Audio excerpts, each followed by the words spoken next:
guys, today is Sunday, ayan, at day off ko na naman. So, ngayong araw na ito, pupunta tayo sa isang malapit na second hand shop dito sa amin, kung saan hindi tayo dun pupunta para bumili ng gamit, kundi this time, tayo naman ang magbebenta ng mga lumang damit o yung mga damit na hindi natin masyadong nagamit, no? Mga nakaisa, dalawang suot lang, tapos hindi na siya magkasya, ganyan, sumikip. So, naghalugog ako sa aming closet, sa aming aparador. So, marami ako nakitang mga damit. Nakadalawang bundle din ako ng damit na kailangan na talaga siyang i-dispatch siya. Kailangan na talaga siyang dalhin sa second hand shop. So, hindi ko alam kung may presyo pa yung mga damit na to kasi talagang yung iba luma na. Pero, ang purpose ko for today is kung hindi nila babayaran or hindi nila kukunin para maibenta dun sa kanilang shop, siguro itatapon na lang din natin dun, no? Dun sa second hand shop. Kasi hindi pa pwede dito basta-basta magtapon ng mga damit doon sa lalagyanan ng mga basura, no? Sa labas ng apartment namin. Kasi meron talagang mga tamang way ng pagtatapon dito ng mga kung ano-anong gamit. So, ayan guys, pakikita ko sa inyo kung anong klaseng damit yung dadalhin natin ngayon sa second hand shop. So, yung iba dun sa mga itatapon ko, hindi naman siya branded. Hindi siya branded like binili lang namin sa Uniqlo or sa ibang store ng damit. So, hindi ako nag-e-expect na pepresyohan pa nila yan. Ang purpose ko lang for today is lumuwag yung aming lalagyanan ng damit kasi masyado nang dumami. So, yun guys. Eto, this one is yung leather jacket ng asawa ko. Ayan. Okay pa siya. Matagal niyang ginamit to nung nagtatrabaho kami sa Gunma. Ayan yung itsura niya guys. So, hindi ko alam kung pepresyohan pa nila yan doon.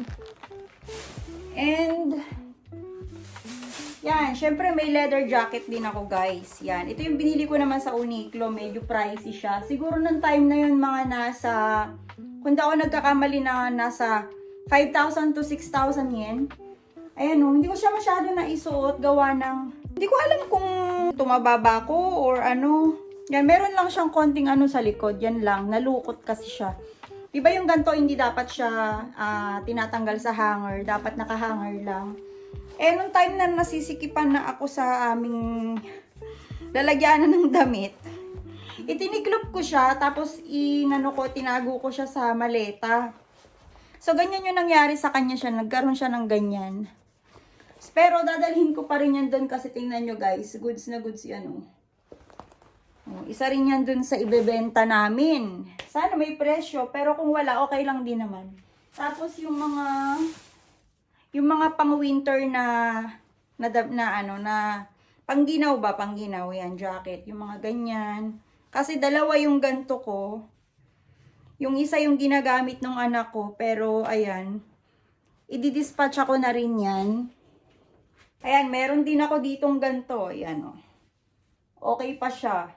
Siguro, kung di ako nagkakamali, 3 suot lang yata to. Binili ko naman to sa Shimamura. So, wala siyang brand.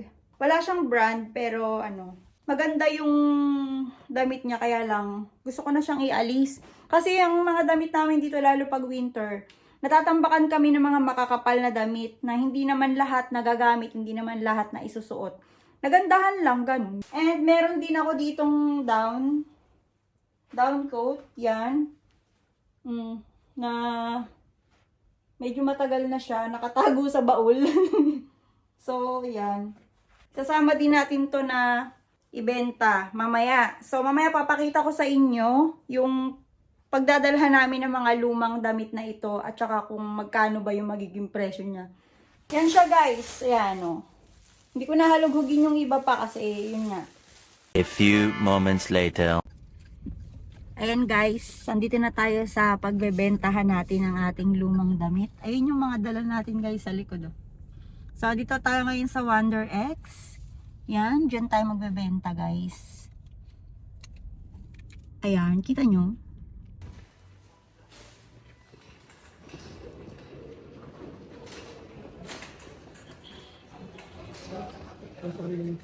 買い取りで、ありがとうございます。自分の並んでお願いしますので、これってもうそんなに1時間とかかかんないですよ。なので今ちょうど落ち着いてるんで、Yan, guys. 入ってるもの Abutin daw to ng ilang oras, be? 30 minutes Ha? 30 minutes lang? Pag nagbebenta ka ba dito mga magkano yung na ano mo? Ako eh, tapong supo. Ako yun lang. Maglibot-libot muna ako guys habang hinihintay natin yung ating resulta kasi chinecheck pa nila yun. So yung isa doon, yung nandun sa kabilang plastic, medyo may mga butas-butas na yun guys. Kaya talagang patapon na lang. So guys, yung mga nakikita nyo mga damit-damit na yan, iba dyan mga branded. Karamihan ng mga nandito guys, mga branded na clothes, mga branded na shoes. Ayan. Dami no? Yung iba niyan, saglit lang ginamit, binenta na. Kaya parang bago pa rin talaga siya. Kagaya niyan guys, so tingnan nyo. Isang lapad pero ang kinis pa no? Walang kagas-gas-gas-gas. Pa zoom air. Ayan o. Mga mukhang bago pa yung mga sapatos. Ito din, tingnan nyo. Diba? Isang lapad. Pero maganda pa. Bili na kayo guys. Hindi na vlogger, naging online seller eh. Bili na kayo guys. Ano pa hinihintay nyo? Pili na kayo dyan sa mga nasa paligid ko. A few moments later. So ayan na guys, nakauwi na tayo, nadala na natin doon, naibenta na natin yung ating mga damit. Pero syempre, kagaya na sabi ko kanina, hindi lahat nung mga damit na dinala namin doon ay pinresyuhan. Yung iba kasi, ayon sa kanila ay hindi na pakikinabangan. So itinapon na lang namin doon, iniwan na namin sa kanila.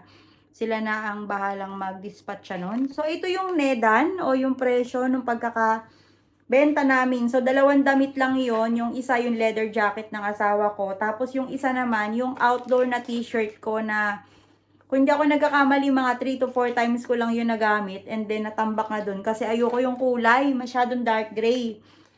So, naka-earn tayo niyan. Ayan, 500 yen yung presyo nung sa aking, yung jacket, yung leather jacket ng asawa ko. And then, 120 naman yung t-shirt ko. So, suma total 620.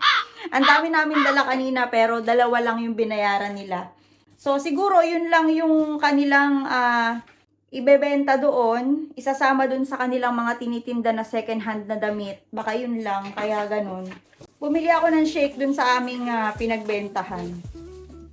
So, ayan guys. Ipinambili ko na lang ng shake yung aming kinita. Yung aming kinitang 620 yen.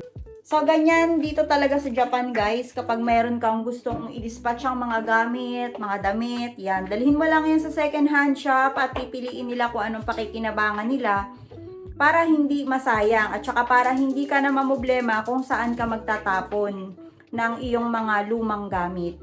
So, guys, hanggang dito na lang ang aking video. Thank you so much sa panonood. Babush!